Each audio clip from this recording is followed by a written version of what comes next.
লুকরচিত মঙ্গল সমাচার থেকে পাঠ 12 অধ্যায় 4 থেকে 7 পদ।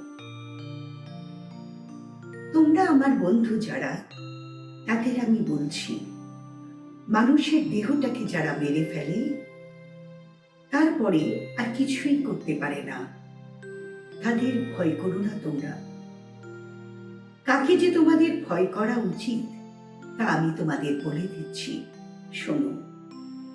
মেরে ফেলার পর নরকে ফেলে দেবার ক্ষমতা যার আছে, তোমরা তাকেই ভয় করো।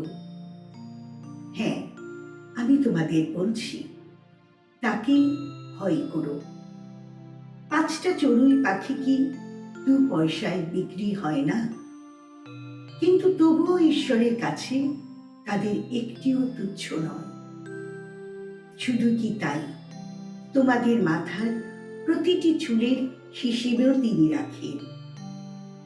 না, তোমরা ভয় পেও না, তোমাদের মূল্য অনেক অনেক চড়ুই পাখির চেয়েও ঢের বেশি। প্রভুর বাণী।